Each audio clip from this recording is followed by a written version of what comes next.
These three gentlemen take mental well-being seriously, but are not serious. They'd rather swear and make irreverent jokes. Now that you know, the healing may commence.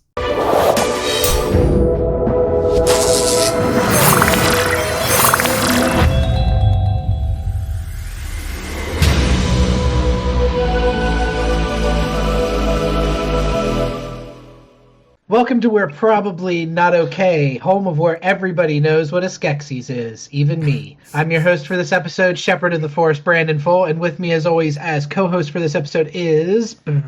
David Musgrave, the man kissed by all angels, and the man who knows that one of us always tells a lie, because you don't know nothing about no Skeksis, sir. Yeah. Well, if you had to guess what a Skeksis was, like... Well, I'm wearing a Urza Saga shirt right now from Magic the Gathering, and it's like a clockwork dragon. So I'm assuming a Skeksis is some kind of like clockwork or really weirdly mechanical monster of some kind. No. And I'm not going to tell you. You son of a bitch. And with us for the first time is our guest and good friend of the podcast, friend of us as individuals, the one, the only... Chad Goode. There he is. Hey, Chad. So, Chad, if you're going to hang out with us, you're going to have your own moniker.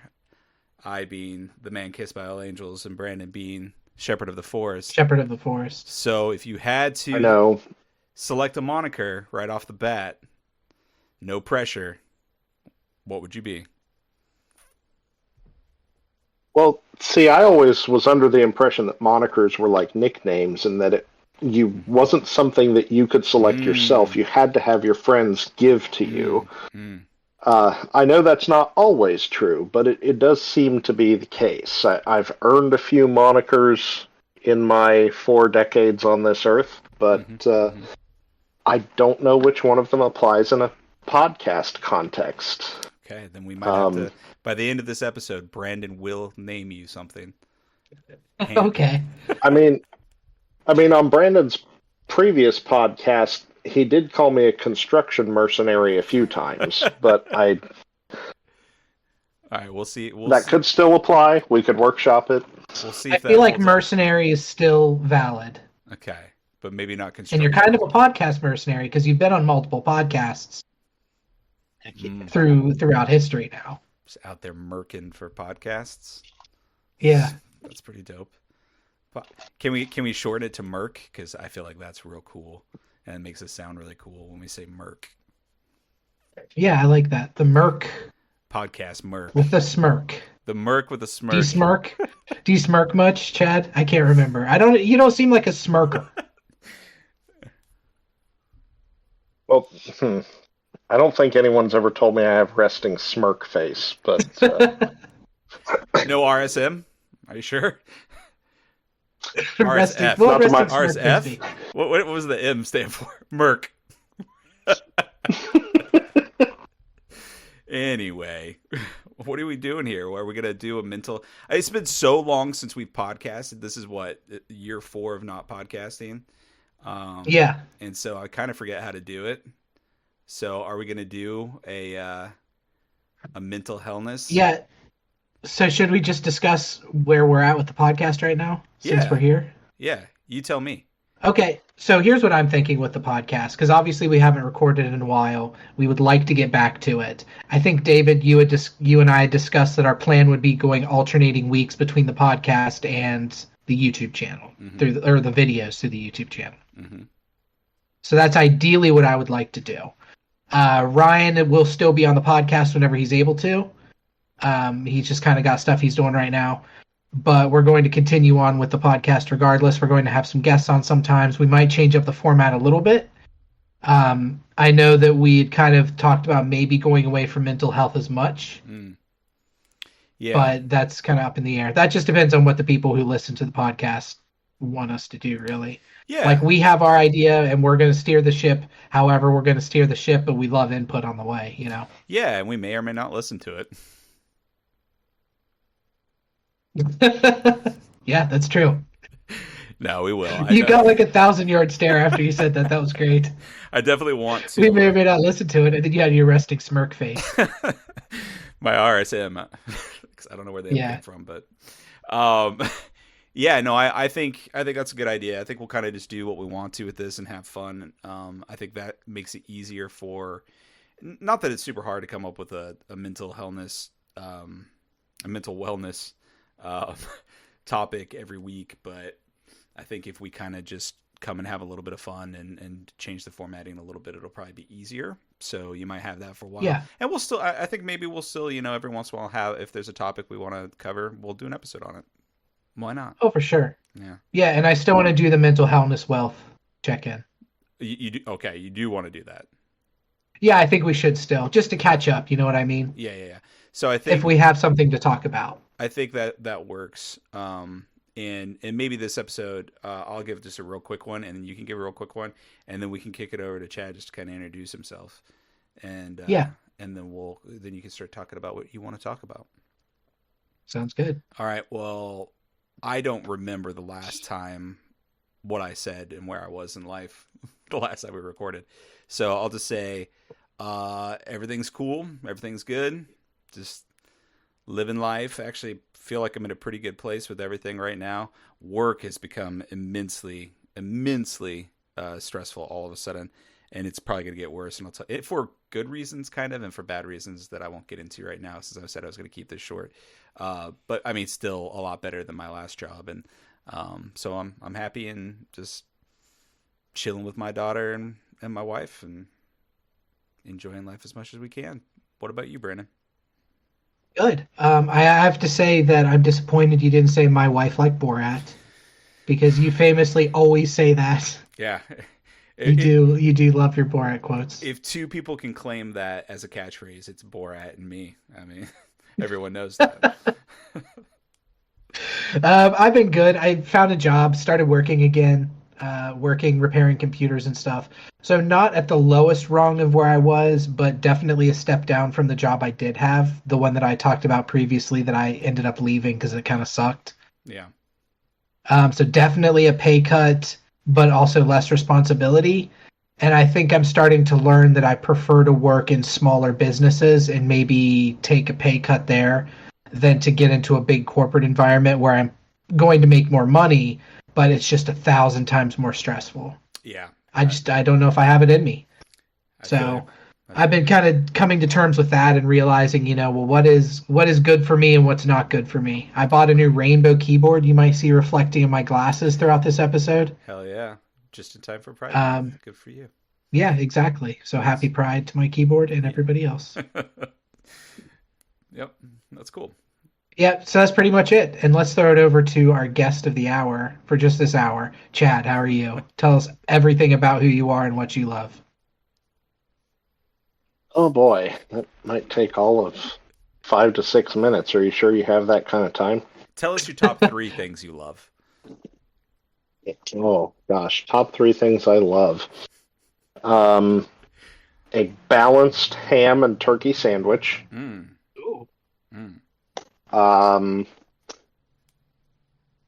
Maple syrup in my coffee. Interesting. And a nice little hedgehog. Just makes a perfect little friend. It does. Yeah. I have a couple questions real quick, if I may. The balanced turkey and the balanced turkey and ham. Do you put anything on it? Any condiments or anything else, or is it condiments just and toppings? meat? I needed to know both as well, and type of bread. Yeah. All right. This is generally my go-to sandwich for lunch at work because I will often raid the local Aldi for lunch meats. But I like 3 slices each of Black Forest turkey and Black Forest ham with 2 slices of sharp cheddar cheese. And I usually take that on a sourdough bread with stone ground mustard on the top, mayonnaise on the bottom, and lettuce. Hell yeah. That doesn't sound bad at all. You got to have the my mayo. go-to. That's important. Yeah. It's my go-to work sandwich. Well, the combination mayo and stone ground mustard is a very nice touch, but you had me at sourdough bread. In fact, here in a moment, my timer's going to go off and I have to go stretch my sourdough. I'm sorry. I'm just going to have to do it. Yeah, you do. If you You can't wait till after we're done recording. I got to go stretch my sourdough every time the timer goes off. It's on the hour. I got a problem, guys. Help. I can't stop. Anyway. Stop stretching that dough. It's so stretched out, man. God. You got to keep those yeast cultures alive and active. Oh, let me tell you, friend. They active. Anyway. So, okay, so those are the three things you like the most in life, and admirable. What else do you want to say about yourself and what you feel you're bringing to the podcast? Why are you here? What has brought our paths together today? Well, I've been telling myself I need to get more out of my Patreon. That's chiefly what brings me here. Hey, there's a keychain coming your way sometime, I promise. Heck yeah. But right on. I just in general miss I miss having the lunch table conversations that were much more common in high school and occasionally college. But it's the vibe that the podcast captures, is nerds with shared interests sitting down and blabbing about stuff that they love or stuff that they feel strongly about. We bring a strong young teenage boy vibe. I agree with that. Definitely see the 13-year-old in me come out every once in a while on this podcast for sure. Sorry, continue. But yeah, I listen to you guys a lot when I work. It's a comfort podcast, and there are definitely times where I'd just love to join in on the conversation. And I know that's possible because I can harangue you from afar over the glorious invention of the internet. So Absolutely. Well, welcome. And so you're more than welcome. I don't know if you. Sorry, David. I Step didn't mean all to over talk me over saying you. nice things to Chad. Go ahead. It's fine. Well, I didn't know, Chad, if you had to lead into it later, because I had heard that there was a correction you wanted to bring to David about something. Oh, no. I'm never wrong. oh, geez, where do I start? I can't remember what the Episode It was something 1. with Indiana Jones. We're starting with episode 1. Yeah. You were wrong about 4 things in that one. Episode 2, 6. Episode 3, only 1. Well, not bad. Well, no, those notes are in the workshop. Ah. I would have to go back and consult those. Oh gosh, what was the? Dang it! I do know I mentioned it to you now, and I can't remember what it was. Yeah, you said something to do with Indiana Jones. If it comes to you throughout the episode, feel free to just jump in and correct him, because I love to see David get corrected. Let's just see him get knocked on a peg or two. Yeah. Favorite thing in life. Yeah, you didn't ask me my 3 favorite things. They all involve you.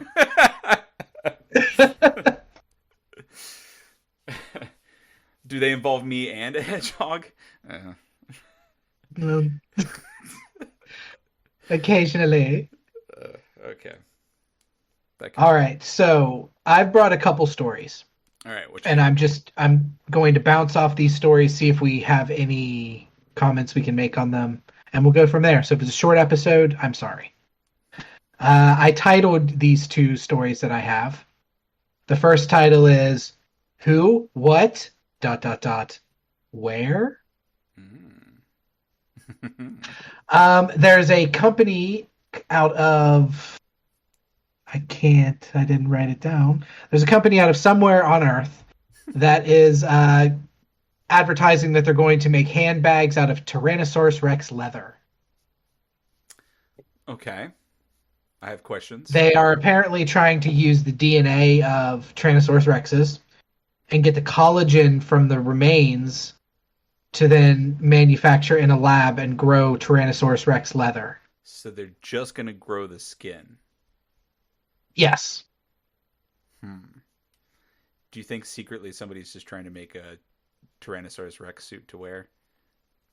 No, I don't think it's a secret. Did you read this story, David? No, is that real? We're unlocking... Okay, what does this guy sound like? We're unlocking the potential to engineer leather from prehistoric species. Starting with the formidable T-Rex. Oh, he went a little British all of a sudden. Yeah, said Conan, who was one of the project's leaders. Conan and his colleagues may be eyeing the fashion industry. Market data provider Fortune Business Insights says the global $500 billion leather goods market will be worth $855 million by 2032. I think David just had to go yank his yeast real quick. Such as the automotive industry. So my question to you, Chad, I'm glad that you're on here for this one. There's a guy, a professor of synthetic genome engineering at the Imperial College in London, who's kind of poo-pooing over this whole thing. And he said that even if they managed to get it to grow, it would be the equivalent of like chicken leather. And he said it in a very dismissive way. Is chicken leather not very good leather? Any kind of leather you make out of birds tends to not be very substantial. It's not saying you can't tan it. You can tan just about anything that has skin, but they all have different characteristics. Can you tan me, Chad? Yes, actually. Oh, okay. Pretty easily, I'm sure. Actually, in the scheme of things. Yeah, you just have to be really careful on the skinning part. I have comments, but I will let you talk, Chad. I'm sorry.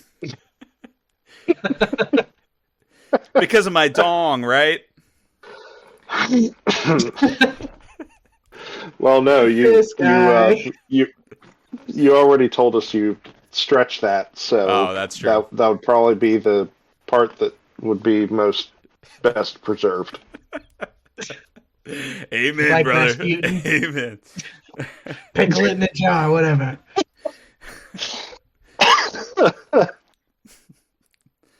Sorry. So, T-Rex leather, do you have any thoughts on that, David? Yeah. Not just T-Rex leather necessarily, but you could also go off of them growing extinct species in a lab. Morally, I don't know that I have something morally against the ability to bring an extinct creature back to life.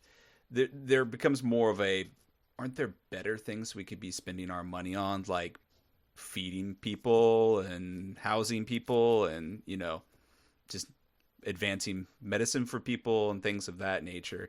So, I guess that is a moral qualm against it, but not in the way that I think you meant. Yeah. As far as like the quality of the Tyrannosaurus Rex leather, I would say like if it came out crocodilian, that would be pretty cool. But I guess the argument is that dinosaurs are probably more closely related to birds, and that's why they think the skin is going to be chicken-like. That's what Tom Ellis, professor of synthetic genome engineering at Imperial College London, said.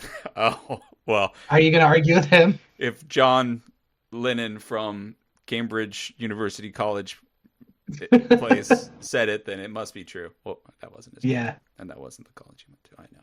He said that I doubt that our knowledge of dinosaur evolution is good enough to be able to design a collagen gene specifically from T-Rex. He's throwing a little bit of shade at him. Yeah. He's getting a little shitty there. Is this the same guy that said it would be chicken skin leather? Or is this a different? Yeah, he was definitely... Same guy. He hates it. He hates the idea. Dragging him through the mud. Fuck you and your Yeah. T-Rex leather. Interesting. Chad, what are your Yeah. thoughts? What are your overall And thoughts on T-Rex leather? the concept is kind of neat sounding, but it probably, I wouldn't even be surprised if it were the same company behind the recently quote unquote cloned direwolf Mm-hmm. uh, Right. project. And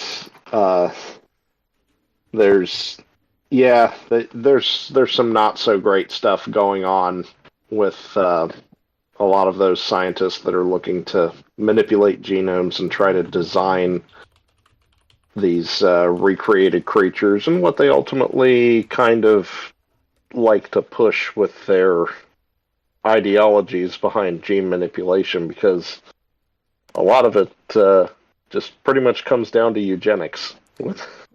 Right. What is the name of this company, Brandon? Give me 1 sec. I'll find it for you.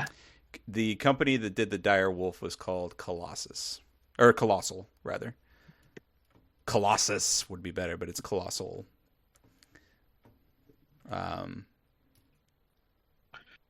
This company is called Organoid Company. Organoid? Organoid Company. Organoid Company. Who named that company? Bunch of fucking nerds. Let's call it the Organoid Company. Oh, because we operate with organoids. Yeah. I mean, yeah. Just to the point, I guess. It is a company. So what I find interesting about this argument, David, what you opened up with is you basically were okay with playing God. You were like, I have no problems with them bringing this back. I mean, isn't like reversing extinction? Couldn't that be a good thing? Especially with as many species that are starting to face extinction. If we could get our shit together and stop messing up the planet, then maybe we can turn around and undo a little bit of the damage. That idea does not hurt, but I'm thinking more like things like dire wolves. So that's kind of cool. Like Tasmanian devil or Tasmanian tiger, stuff like that. I think would be a good idea to bring back. I don't see that being a problem. But again, just the resources and other things that go into that is where I may start to have some moral qualms. Yeah. But the actual science behind it, nah. Bring them all back, you say? Yeah, every one of them. And Chad, what did you say about the dire wolves? There was an issue that you had with the dire wolves?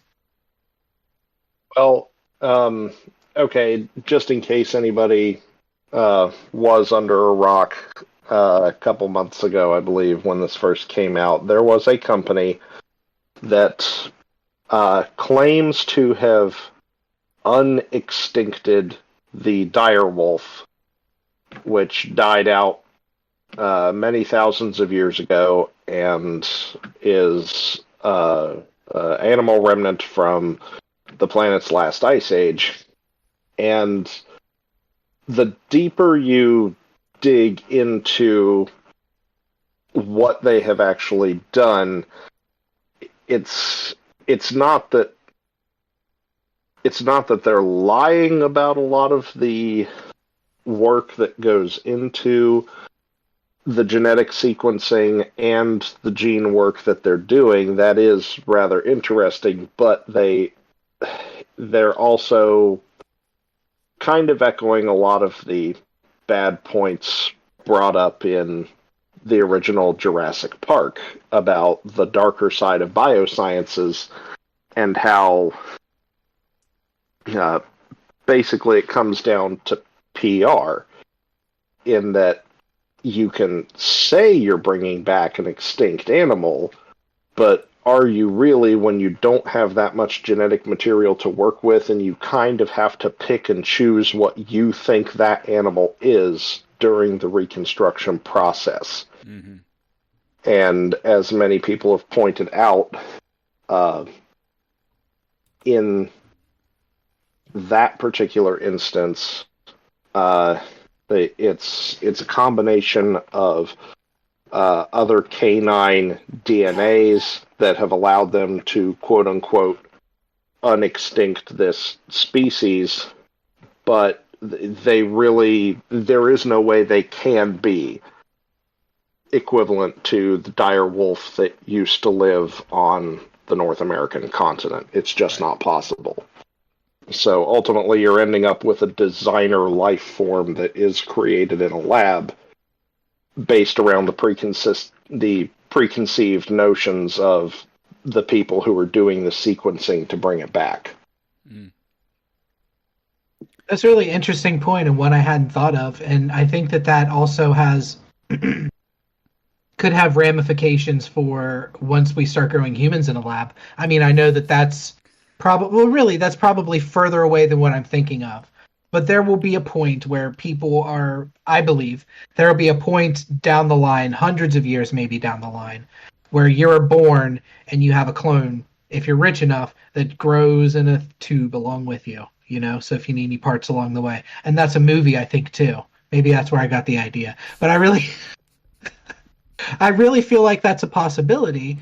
And if we're starting to grow people, or if we begin to grow people in a lab and we're doing basically what Chad said, that's just eugenics, right? Like what you're describing is just eugenics. Pretty much. And I wish I had listened to it a little closer to this recording, but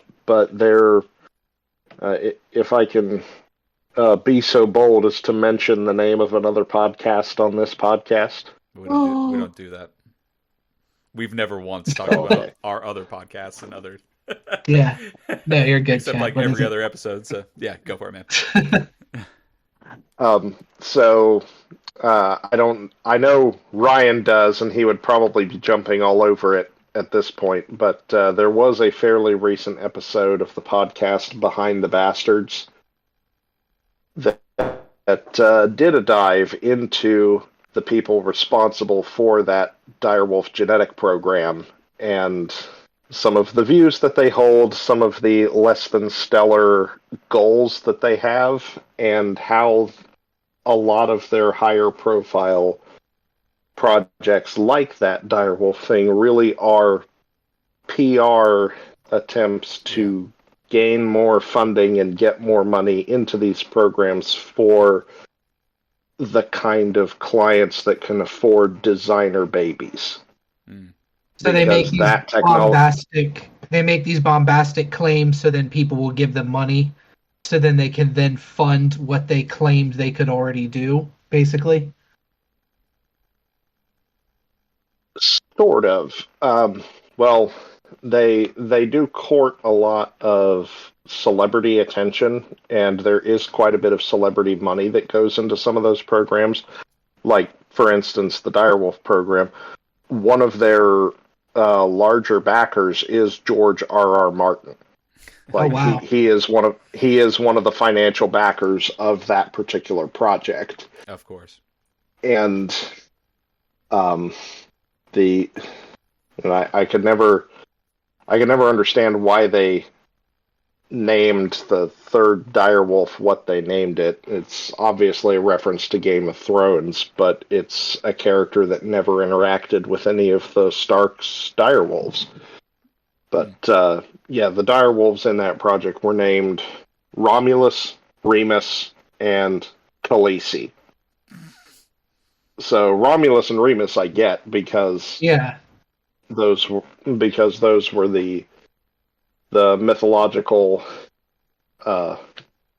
children who were nursed by a she-wolf who went on to found the nation of Rome. But I don't know why you would name the third one after the Dragon Queen and not any of the Starks from Game of Thrones. Or after one of the direwolves. They could go right on the nose with it, and they had plenty to choose from. So yep. That is interesting.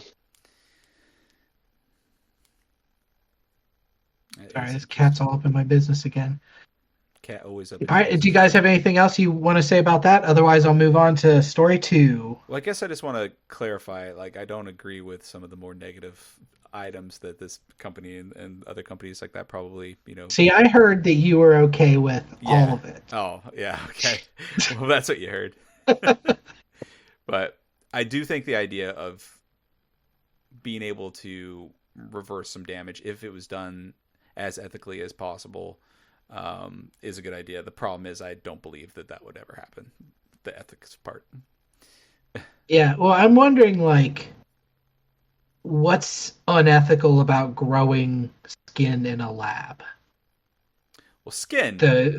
The way that you get the original cells to grow the skin, is that where the ethics comes into it? Maybe. Like, I know stem cells aren't an argue. I don't think people argue over stem cells anymore like they did with George W. Right. Bush. Right. I don't think stem cells are a huge turning point like they used to be. I think people are like, okay, I guess if you got to use them. You at least don't hear about it as much, I would say. But Right. but I believe that we're growing human skin to this day for skin grafts and things like that. Like that's Yeah. it's a practice that's happening. What's to stop you from frying up a little bit and eating it? I mean, nothing. Yeah, exactly. That's where the line is. That where the ethics line is drawn? I'm curious. Damn, he's got to stretch that dough again. Nah.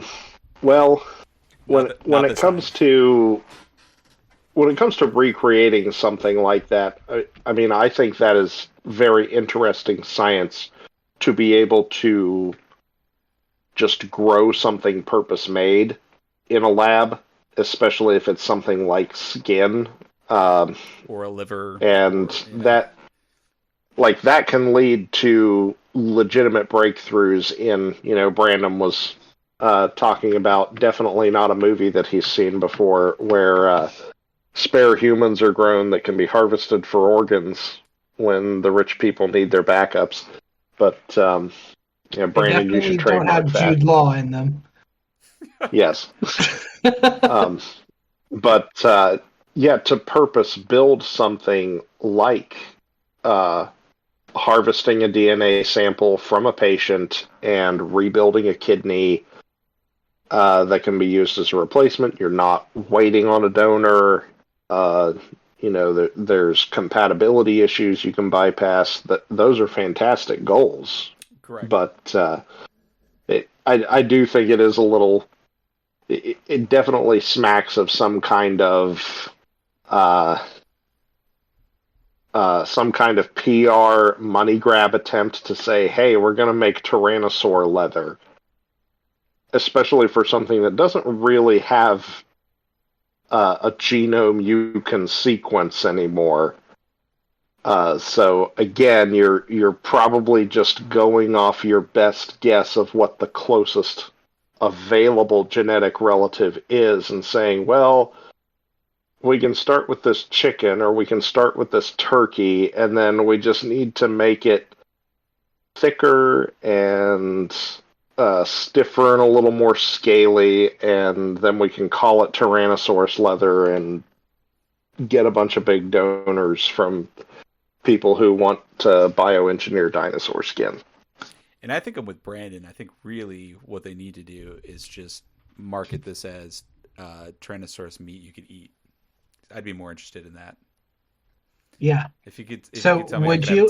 Okay, so you can either pay $1,000 for a T-Rex leather handbag, or $500 for a T-Rex steak. You can only do one or the other. Steak. All day. Steak every time. Yeah.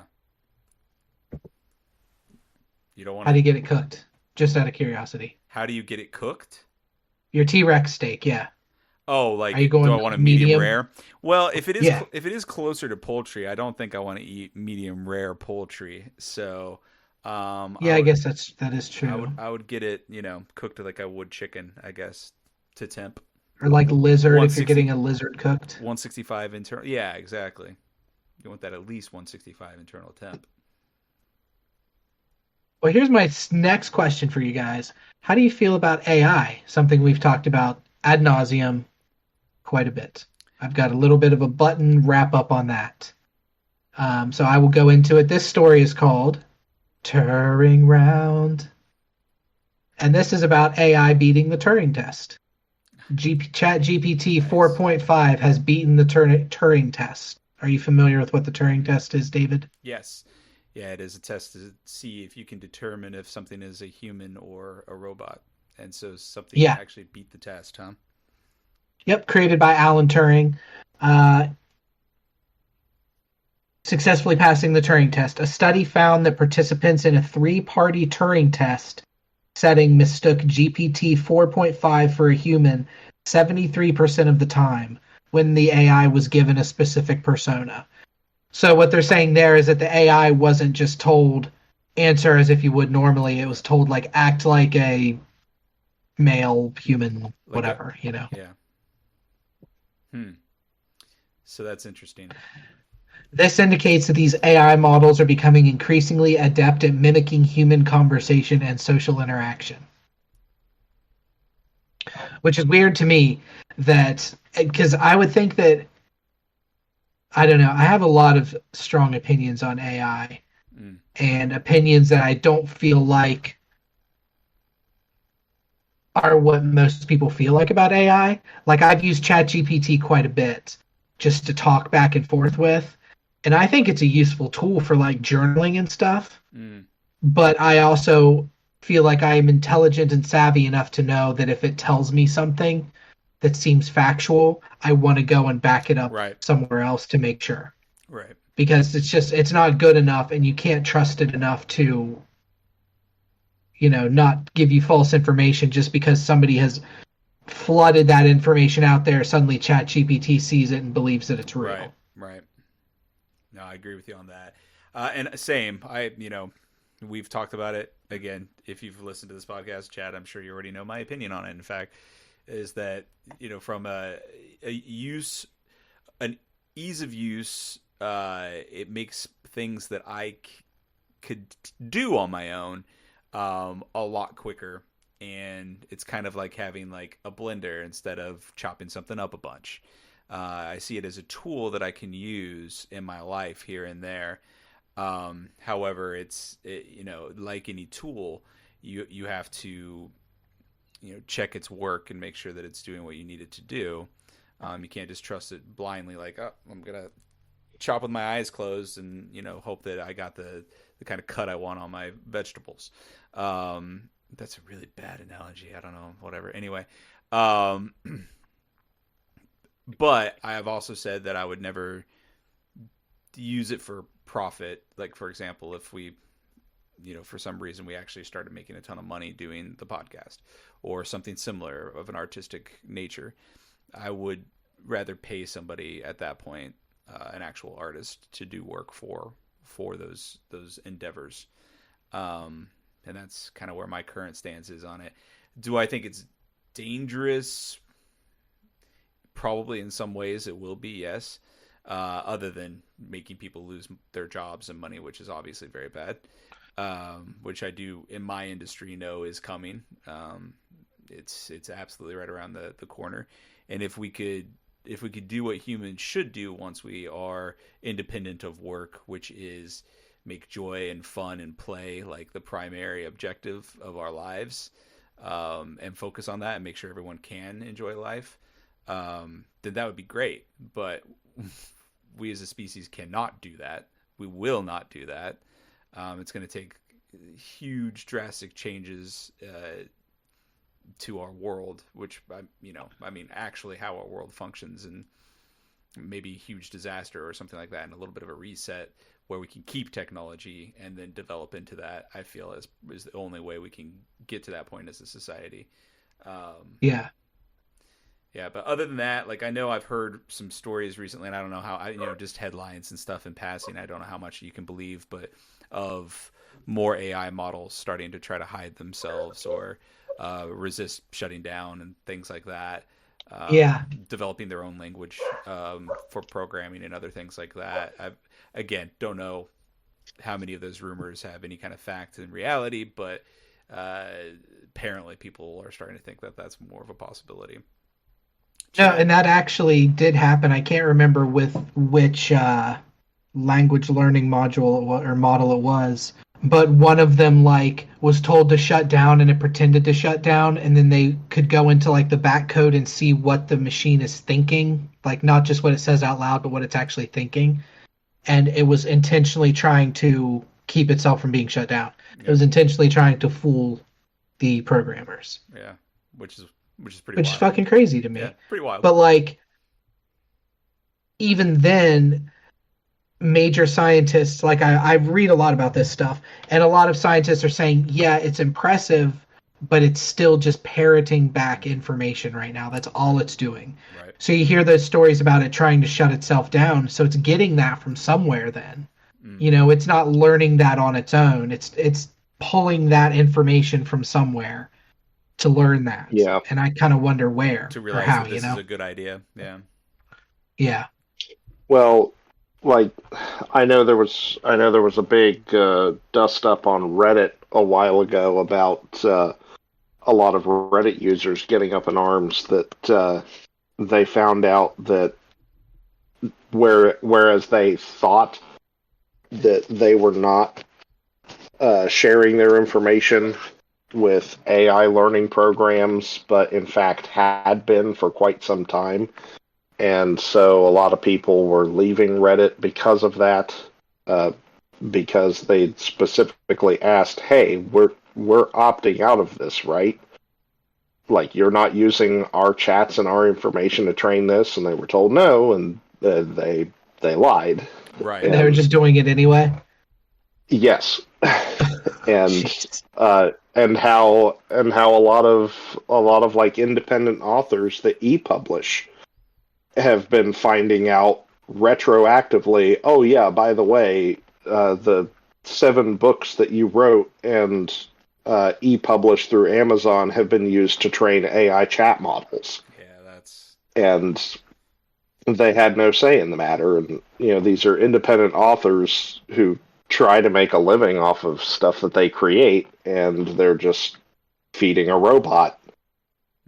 So, I mean, while it's an interesting headline to be able to say something like, "Oh, hey, this AI model we've been working with has beat the Turing test." Well, how many authors out there have written science fiction about AI programming or organisms that face down the Turing test? And what happens if you just feed all those instances into a chatbot model? I'm sure it is going to pass a Turing test. Yeah. Yeah, exactly. And that's going back to what I was saying as far as like, it's not learning so much as just pulling in so much information. It's insane to think about how much information is actually being fed into these models, that it's just, you know, the amount of energy that it's using. Like, I think I saw an answer from the guy who did one of the AIs where he said just people saying please and thank you to his AI was using like $10,000 a day or something crazy like that. Yeah, I saw that too. Yeah. That is crazy. Yeah. But, like, aren't we all just products of all the knowledge that we've brought in over the years? And it kind of, obviously, we don't have the same computer, but our brain is a computer. And I say the things I say because of knowledge that I've brought in from lots of different sources. Yeah. So is that not learning? I guess, yeah. Well, and that's the thing, and that's why I love this topic so much, is you're absolutely right. Do I agree with you? No. but you're not wrong. I don't know that either. I agree with me, to be clear. But yeah, your point still stands. Like, what is the difference between you using the knowledge that you know already to interact with the world versus an AI using the knowledge that it is shoved into its AI brain to interact with the world? How is that different? It's just doing it on a grand and immediate scale. Well, not immediate, but pretty darn close these days. Scale that obviously is much further beyond what a human is capable, certainly beyond what I'm capable of, because I'm a pretty dumb example of a human in the grand scheme of things. But to me, it's similar. It looks a lot different. The difference is that we created that system, and we logged a lot of that knowledge. So we had to learn it ourselves, whereas the computer didn't. It's just like you learn kung fu in the Matrix. All of a sudden, it's just fed into it instantly. Whereas we kind of had to discover it, and it's more of an accomplishment for human. Yeah, and we have the experience of learning it. I think the difference would be, like you said, spending years learning kung fu versus being a computer and being told this is how you kick, this is how you punch, this is how you do kung fu. Mm-hmm. And the computer saying, oh, okay. Learning it and practicing it and having like the real world experience, I think, is the difference between what makes us versus what makes AI. I guess is kind of what it boils down to. Right. Is how you gain that knowledge. And I would also have to say that there is critical thought that has to go into that as well. Because just because we take in information doesn't mean that we're always bound to act on that information, whereas for an AI model kind of has to parrot back the information that it's been fed. So it can say things like, well, according to this information here, this is the answer you're looking for, but there are some other thoughts on the subject that might contradict this view. Yeah. So it's literally giving you all the options available, whereas a human subject expert can say, hey, you might hear that this substance can be used in this way to fix a problem that you're trying to fix, but I'm trying to think of an example. An easy one's not coming to mind, but I don't follow a lot of the instances or read as deeply on the subject as you do, but like I know there are examples where people showcase, hey, we deliberately manipulated this model by typing incorrect information in a place on the internet where we knew it was pulling its learning process from, and we made it wrong. Yeah, there was a thing on we directly manipulated it. On the No Man's Sky subreddit, there's like the main sort of thing of No Man's Sky is called the Atlas. It's like this mysterious thing that exists. Well, No Man's Sky subreddit decided as a joke they were going to make a post about how you could actually fight the Atlas, and they put up fake screenshots and stuff and had everybody comment on it as if it were real. And then before you know it, within 24 hours, all these websites that use AI to write stories were putting out stories about what you had to do to fight the Atlas. All fake. Right. You know, they just they know how to feed the algorithm, and they fed it exactly what it wanted. Well, and another good example of it is, the Google Assistant. Whenever you get a little AI blurb at the top of your search, it obviously just looks at whatever is related to it. And I would say, 9 times out of 10, I look at that and I'm like, yeah, this is clearly misunderstanding what I'm asking or looking at misinformation.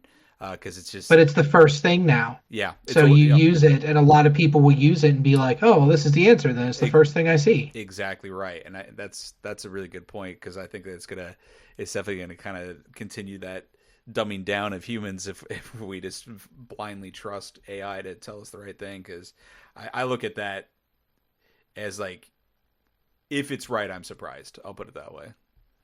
Yeah. Well, and one of the things that I think is a big problem with AI as well is confirmation bias. And I think that's where AI is eventually going to destroy the world, is that it will say to you what you want to hear. When you're talking to ChatGPT, when you're asking it questions, it gets to know you. It gets to know, it remembers things. It remembers specifics about you, like age, what you do, where you're from, that kind of shit.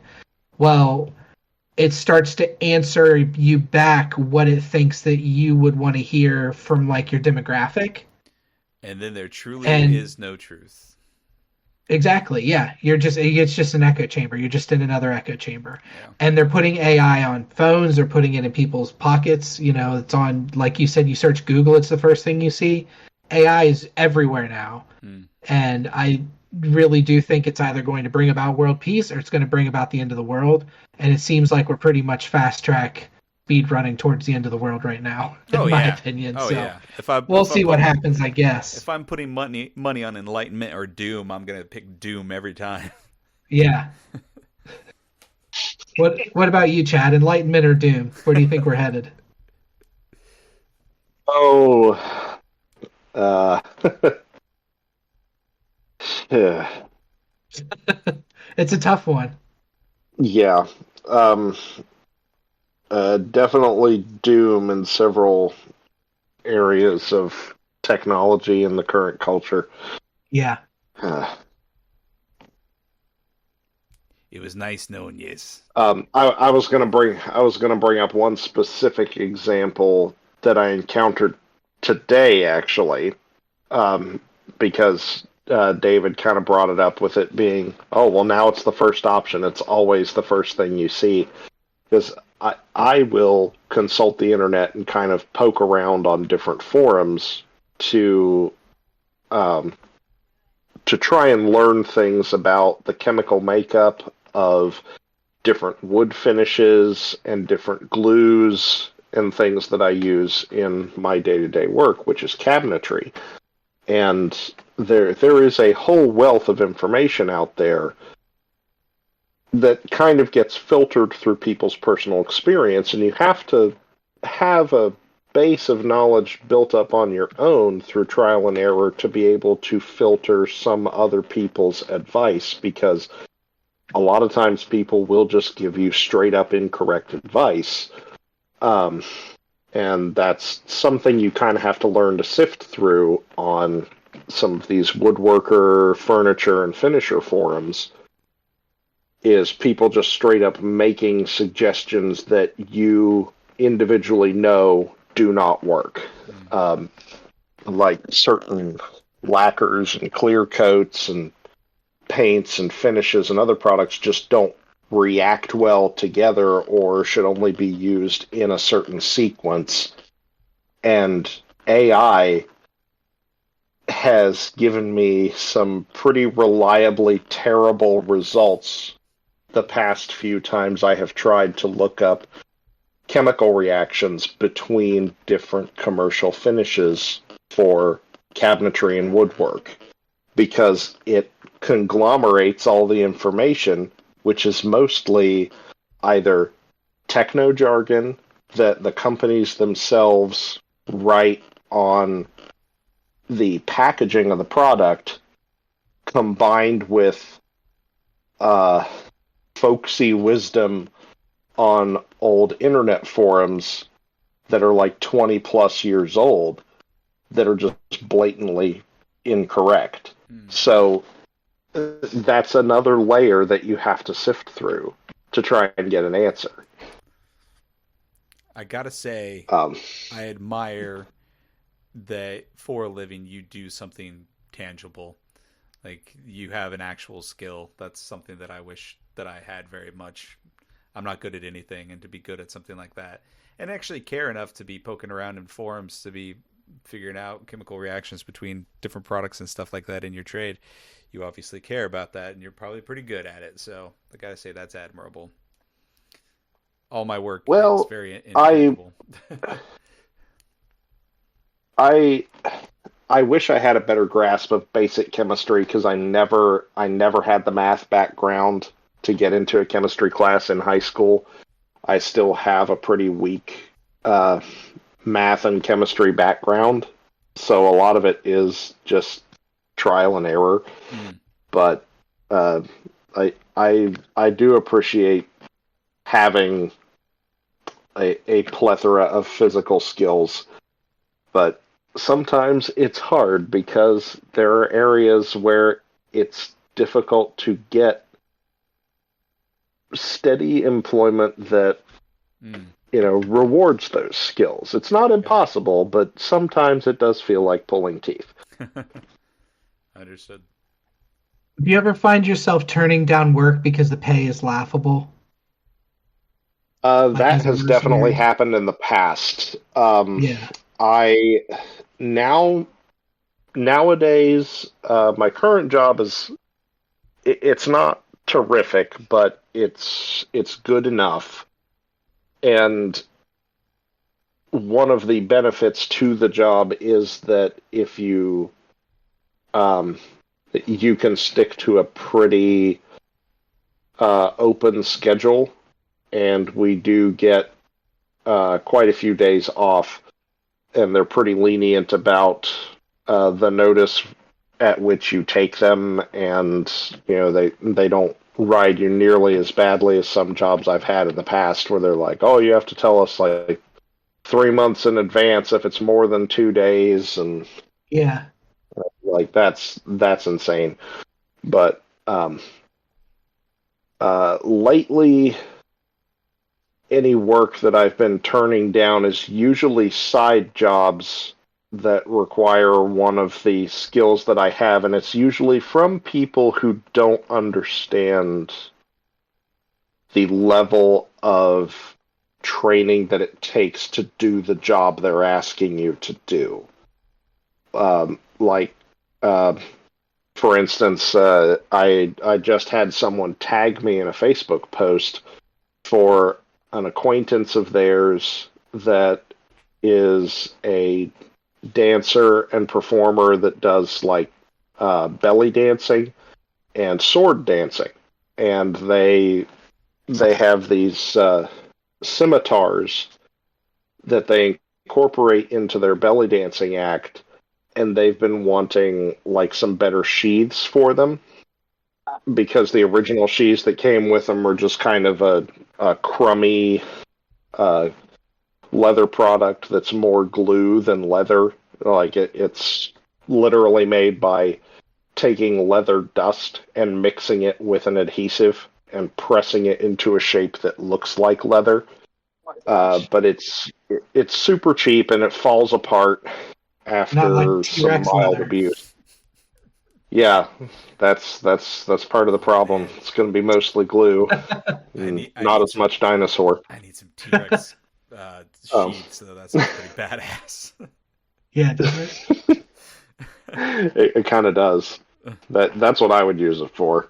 Hell yeah. But they asked, they were asking if anybody knew any leather workers who could remake some sheaths for them. That they didn't need them to be super fancy. They just needed them to protect the swords and keep them safe when they're transporting them.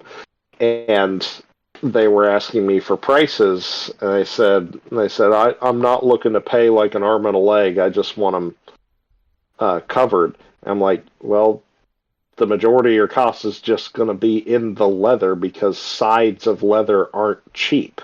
Yeah. Like to get leather in the big pieces that you need to be able to cut that stuff out for those sword shapes, like, that's expensive.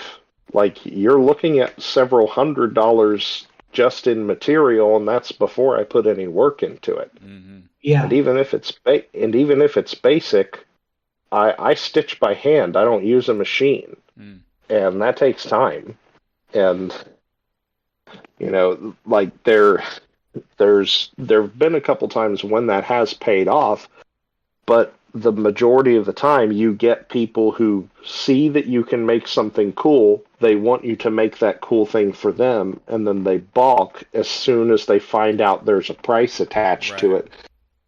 And you have to say, well, it's not so much that you're paying me for 6 hours of work, you are also paying me for the 7,000 hours of training that went into this.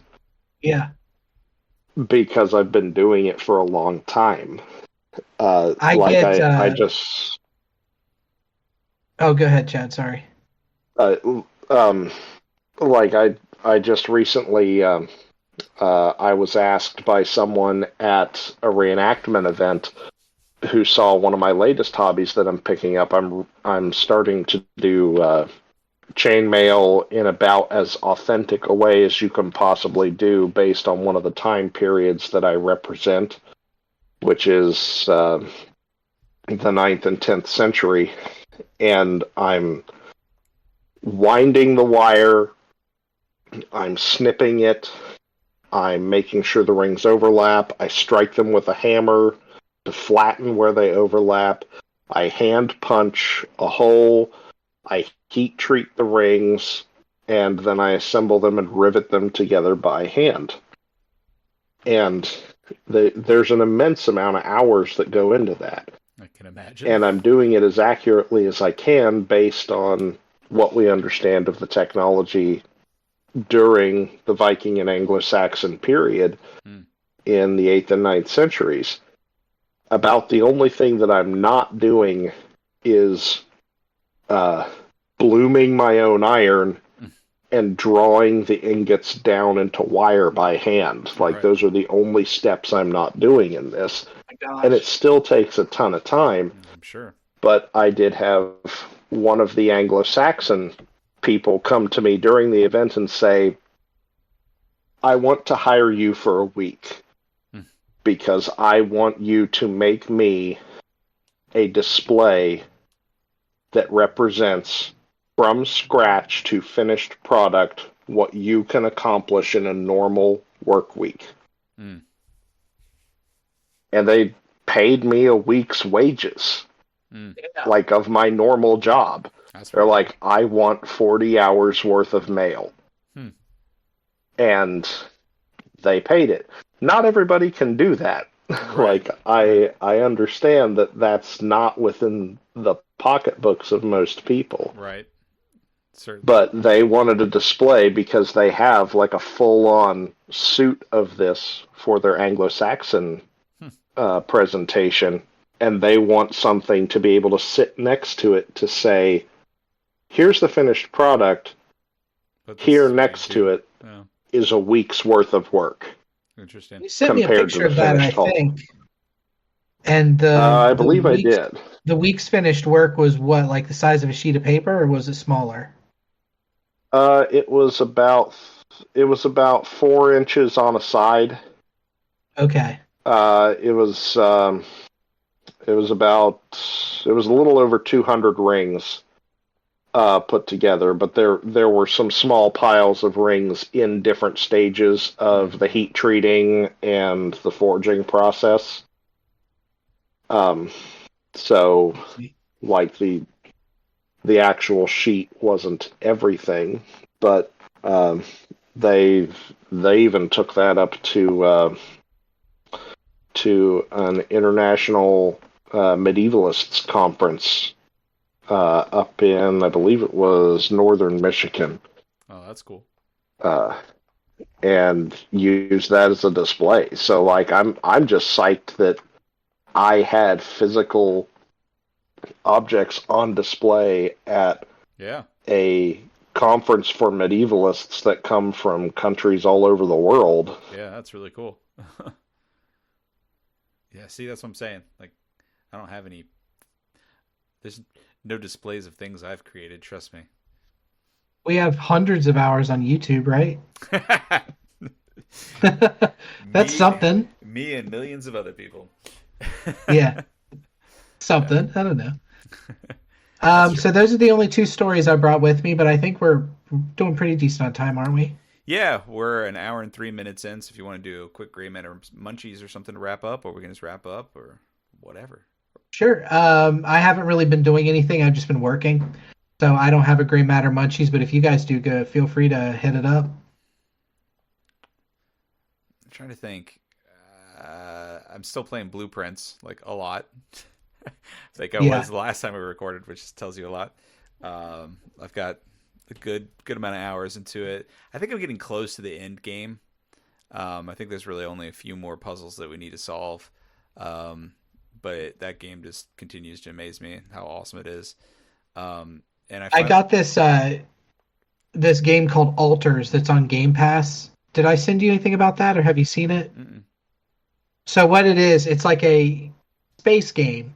So you're on a planet. The opening, I'll describe to you the opening scenario. I sent you a video of it actually in our group chat of like a spaceman running around. Mm-hmm. You land on a planet and you're like, I got to find the other people and I got to find the base. Like you were sent down onto a planet with a mobile base. Kind of. It's a little hard to explain. But anyway, everybody else you find is dead, so it's only you. And so you get into the base, and the whole thing is like you only have so many days to get off the planet. And so then a timer starts, like an actual timer in the game. And it's a resource gathering game. So you're running around and you're gathering resources, you're building stuff. But then it also has like a base building mechanic where you see it like the screen's cut off from the side and you build sideways or up and down. And you got to connect all your different rooms together and shit. Right. And like when they're close together, you get bonuses. And you can hire people, but because this is the like twist on the game, you can hire people to work, but because everybody's dead, everybody is a clone of yourself. Oh. So you clone yourself and you hope you get one to like, oh, this one's going to work in the tech room. But there's like actual cutscenes and you interact with them. Like this game doesn't go on forever. There's like a beginning and an end point. Right. So it sounds really fun. I'm only a couple hours into it, but I'm really loving it so far. Yeah. I like the building aspect of it. Yeah, it's neat. Did you ever play Fallout Shelter? Yeah. On your phone? Yeah. It's the building aspect is basically Fallout Shelter. Gotcha. Like the way it's laid out. Gotcha. That's interesting. Yeah, you have to let me know if you play that, how that is. Yeah. Yeah. What about you, Chad? Do you have any Gray Matter munchies? Anything you've been watching or playing or anything? Well, recently, at work, I tend to listen to a lot of podcasts and a lot of audiobooks. Because I'm generally running equipment of some kind, and I put on headphones, and I get to zone out and listen to my stories. And lately, I have been re-listening to the Lord of the Rings, because I just recently got my hands on the versions of the books narrated by Andy Serkis. And those versions have been excellent so far. Awesome. And that like he just has a wonderful baseline narrator voice, and then he also does voices for every speaking part himself, and they're great. Yeah. But I've recently been listening to a lot of, listening to repeated parts of the first several chapters, because it's definitely been for pleasure, and I've been meaning to go back and reread the books, and the audiobooks are a great way to do that. Yeah. But it's also kind of work-related, because I just recently was selected to be a carpenter for a LARP project that is Hobbit related. Oh, that's cool. That is going awesome. on. Yeah. It's going to be going on down in Kentucky, central Kentucky, this upcoming autumn. And I'll go ahead and tell you a little bit about the project if you think you have time. Yeah. Yeah. But there are certain details that I can't share because we do have to sign an NDA and everything, because this is like an official, backed by the Tolkien estate. Cool. That's really neat. Project. Yeah. So it was on Kickstarter a while ago, and funded itself pretty quickly. They exceeded all the goals that they had set out, and so they've sold about 1,000+ tickets to this event. So it's going to be a pretty populated LARP site. Huh. But it is for 5 days and 4 nights down in Harrodsburg, Kentucky. And the name of the event is the Brandywine Festival. Nice. And it's it is a festival around harvest time that happens in the Shire in the actual Tolkien setting. Oh.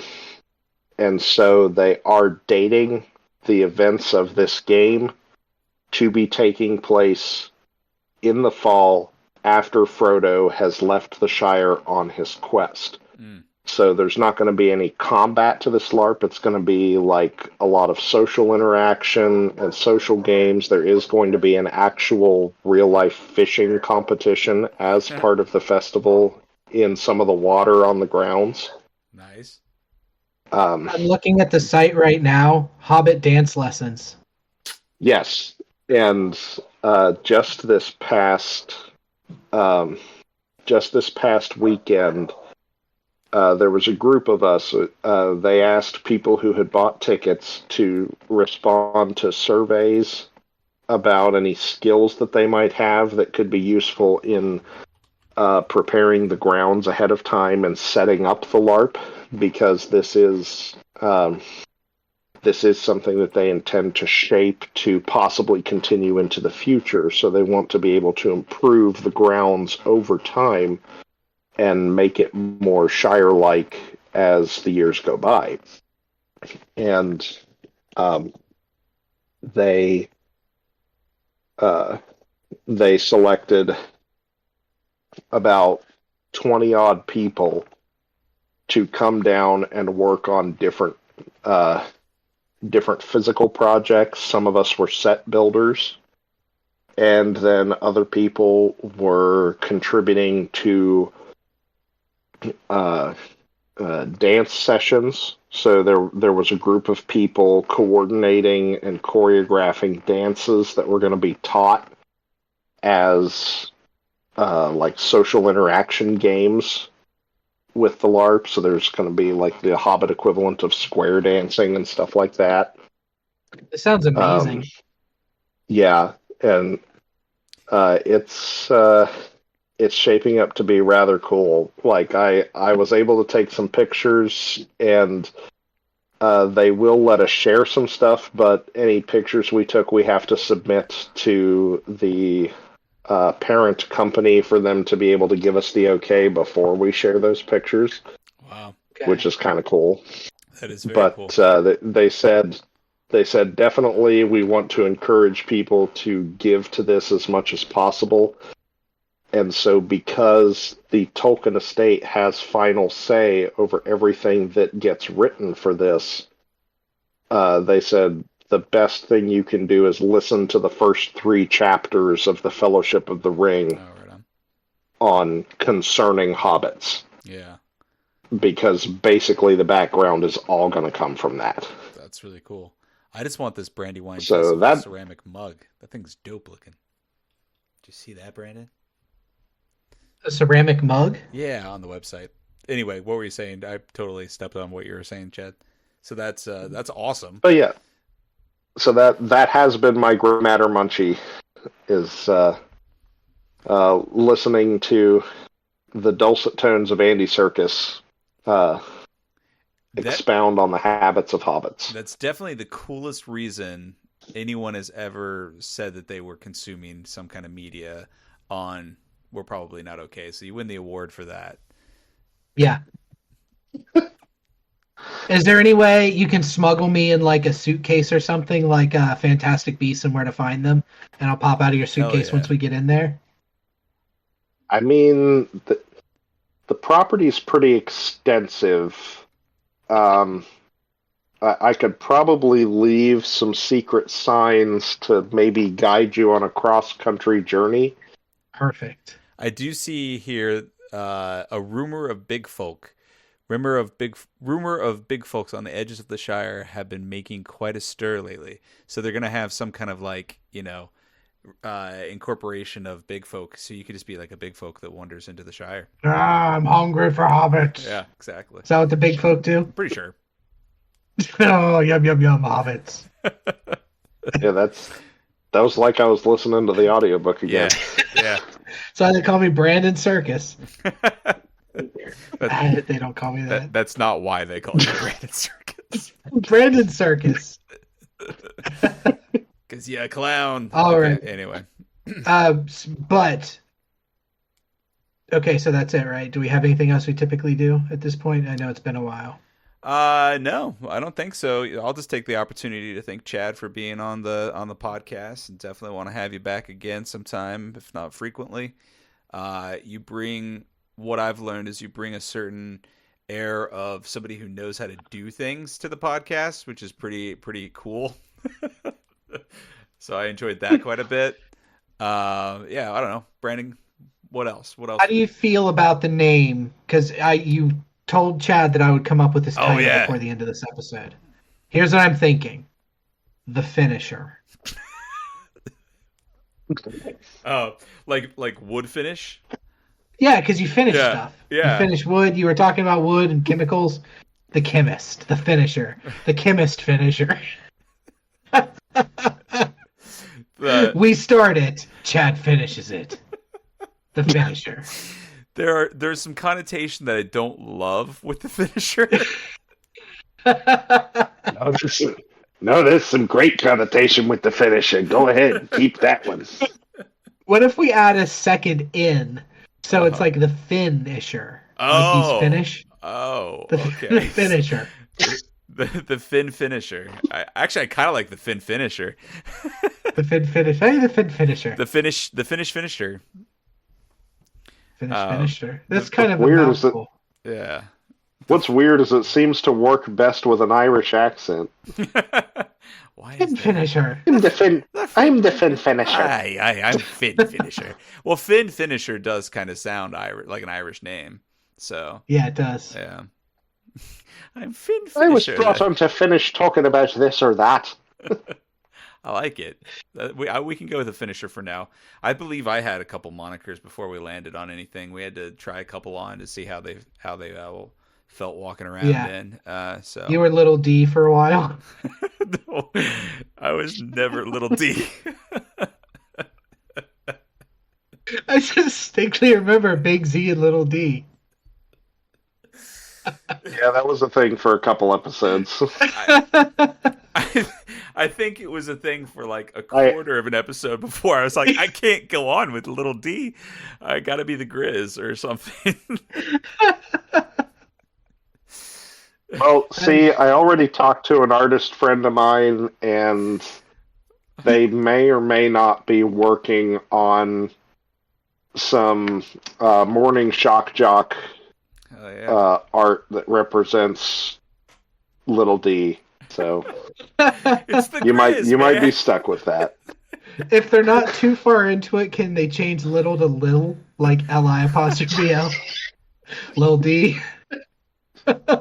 I am going to message them right now. All right. Well, thanks for listening. Until next time, I've been your host for this episode, Shepherd of the Forest, Brandon Full, and with me, as always, as co-host is Lil D, kissed by all angels, and co-hosting by guests. What did I just say? I think I had a stroke after saying the Lil D thing. Yeah, you lost some words there. With us is our guest. Oh boy, that would be me, the fin finisher. Thank you for finishing that, because I was obviously... There we go, yeah. Yeah. The finisher wins again. He finishes again. And until next time, we're probably